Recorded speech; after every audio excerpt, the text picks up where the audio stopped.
राजधानी लखनऊ में उत्तर प्रदेश के ही शिक्षा मित्र इको गार्डन में लगातार धरना प्रदर्शन कर रहे हैं, लेकिन सरकार की तरफ से इस पर कोई प्रतिक्रिया नहीं देखने को मिल रही है। इस बार देखने को मिला है कि इन शिक्षा मित्रों ने अपनी रणनीतियों में तमाम बड़े बदलाव किए हैं, जिसमें शिक्षा मित्रों ने ये अपनाया है कि अब आज के दिन वो भोजन नहीं करेंगे और सरकार से गुहार लगाएंगे कि कम से कम सरकार आज के दिन उनसे मुलाकात कर ले और इनकी समस्याओं का हल कर दे। फिलहाल उत्तर प्रदेश के टेट सीटेड पास शिक्षा मित्रों का यही कहना है कि उन्हें नियमित किया जाए और उनको सम्मानजनक मानदेय दिया जाए, लेकिन सरकार इस पे न जाने क्यों नहीं राजी हो रही। ऐसा नहीं है कि सरकार इनकी समस्याओं के हल के लिए तैयार नहीं है। सरकार की तरफ से तमाम बार ये बातें कही गई है कि जल्द ही उत्तर प्रदेश के शिक्षा मित्रों की समस्याओं का हल किया जाएगा। 2017 के पहले मुख्यमंत्री योगी आदित्यनाथ ने स्वयं इन शिक्षा मित्रों से वादा किया था और कहा था कि आप हमारा परिवार है, आपकी हर एक समस्या का हल होगा। लेकिन 2017 से देखने को मिल रहा है कि अब 2025 आ चुका है, लेकिन इनकी स्थितियों में कोई बदलाव नहीं हुआ है, बल्कि स्थितियां बद से बदतर होती हुई चली गई। 2024 का लोकसभा चुनाव हुआ, इन शिक्षा मित्रों के बीच में उम्मीद जगी कि लगता है अब इनकी समस्याओं का हल होगा, लेकिन चुनाव खत्म होते हैं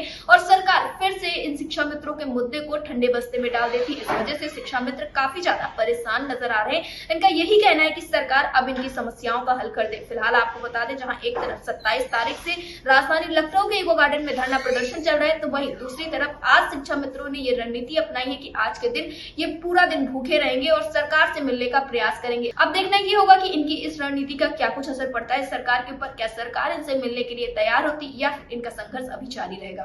एक एनआईओ के माध्यम से, एक शासन प्रशासन के माध्यम से एक इतनी अच्छी खबर आपकी जा रही थी। बहनों के दर्द, बहनों का जो भी दर्द था वो जा रहा था, अपने भाइयों की करुण वेदना माननीय मुख्यमंत्री जी तक पहुंच रही थी। आज जो नहीं होना चाहिए था, जिसकी मैं अपने शब्दों में जितनी भी निंदा करूं, कहीं न कहीं वो कम है। मुझे नहीं पता था कि वास्तव में शिक्षा मित्रों में देखता होते तो देखा मैंने, बहुत सारी चीजें देखी, बहुत धोखे देखे, लेकिन आज जो मैंने देखा कि आज एक ही प्रांगण में आज 2 धरने लगे। भले अंदर 20 लोग बैठे हो, लेकिन सुबह से एलआईयू के माध्यम से, शासन के माध्यम से सारी ये खबरें जा रही हैं कि आप लोगों का ये दूसरा धरना, ये कौन लोग। अब ये मैं कतई कह सकता हूं, ये वास्तव में उन लोगों के मुखरे बैठे हैं कि जिनको जो आप लोग बैठे हो, जो आपने इतनी तपस्या तप किया है, जब आज कुछ परिणाम मिलने वाला था या मिलने वाला है, तब इन लोगों ने ऐसा कुकृत्य किया है कि जिसकी जितनी निंदा की जाए वो शायद ही कम। आप एक बात बताओ, क्या आप शिक्षा मित्र नहीं हो? क्या आपको रोटी की जरूरत नहीं थी? आप एक दिन में क्या कर लोगे? आपने पुलिस प्रशासन या कई मीडिया को आपने ये धमकी दी कि हम 2 बजे के बाद हम निदेशालय का घेराव करेंगे जाके। आप कौन हो? आप किस संगठन के हो? किसके द्वारा आप भेजे गए हो जो यहाँ हमारी लोगों की छवि खराब करने पर तुले हो? केवल और केवल मुख्यमंत्री जी भी हमारे कहते हैं कि मुझे नेतागिरी बर्दाश्त नहीं। यहाँ पर हर बैठा भाई बहन, क्या आप यहाँ नेतागिरी करने आए हो? नहीं। आप यहाँ क्या नेतागिरी करने आए हो? क्या आप चाहते हो कि यहाँ पर क्या दूसरा धरना यहाँ लगना चाहिए था? क्या वो आपके हितैषी हो सकते हैं? अगर हितैषी होते तो आपके यहाँ पर बिरादरी की चटाई पर बैठे होते आके। ये गलत न्यूज शासन और प्रशासन में नहीं पहुंचाते। लेकिन साथियों, मैं फिर भी कहना चाहता हूं, ऐसे लोगों से सावधान रहो।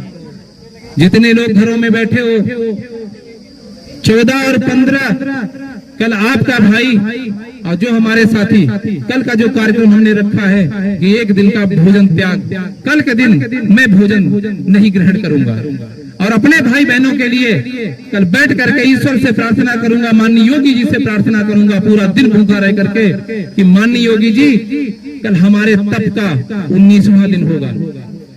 अब आप हमारी बात सुनो। लेकिन आज मैं कुछ भी शब्द कह पाने में बड़ा अक्षम महसूस कर रहा हूं, क्योंकि जो ये हो रहा है ये बहुत गलत है।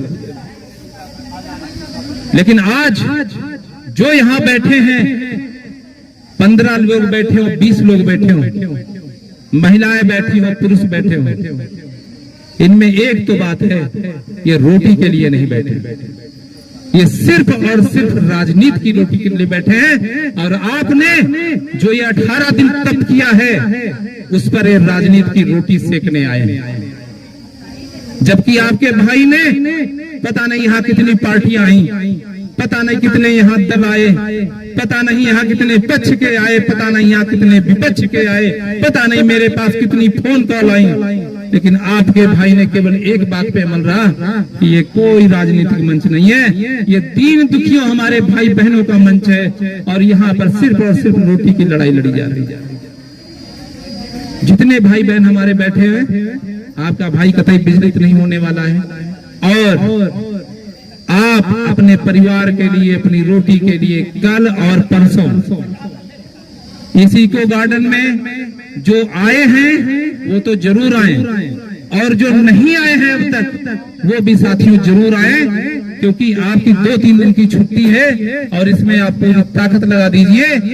जो आपको प्राप्त करना है उसको प्राप्त कर लीजिए। और मैं फिर एक बार कह रहा हूं कि मैं ऐसे ही उठा चला जाऊंगा, लेकिन माननीय मुख्यमंत्री जी तक अगर आज भी प्रशासन वाले लोगों ने कहा, बहुत बार कहा, लेकिन मैं अगर मिलना चाहूंगा, अपनी वेदना अगर रखना चाहूंगा तो माननीय मुख्यमंत्री जी के चरणों में रखना चाहूंगा। इसी के साथ आप सभी का एक बार फिर कहना चाहता हूं, भाई बहनों, आप लोग भी एक स्वर में कहो कि जो हमारे साथी घर में बैठे हैं कि आप 14 और 15 को यहाँ पर हो, आप लोग तेज आवाज में उनको पुकारो कि आपको हर हाल में आना है, आपको हर हाल में आना है। और एक नारा जो आज से बनेगा, जो गंदी राजनीति करेगा उसको मिटा दिया जाएगा, जो गंदी राजनीति करेगा उसको मिटा दिया जाएगा, जो गंदी राजनीति करेगा उसको मिटा दिया जाएगा, जो गंदी राजनीति करेगा उसको मिटा दिया जाएगा। अब केवल शिक्षा मित्र की ही बात होगी, और शिक्षा मित्र ही शिक्षा मित्र पर राज करेगा। नेताओं के दिन चले गए, अब ये रोटी की लड़ाई है, अभी 27 से शुरू हुई है, और अगर 2027 तक लड़नी पड़ी तो आपका भाई लड़ता रहेगा, भले ही क्यों ना इस युद्ध में हमारे प्राण तक चले जाए। भारत माता की जय, भारत माता की जय, भारत माता की जय। हम यहाँ हैं, आप कहाँ हैं? हम यहाँ हैं, आप कहाँ हैं? हम यहाँ हैं, आप कहाँ हैं? हम यहाँ हैं।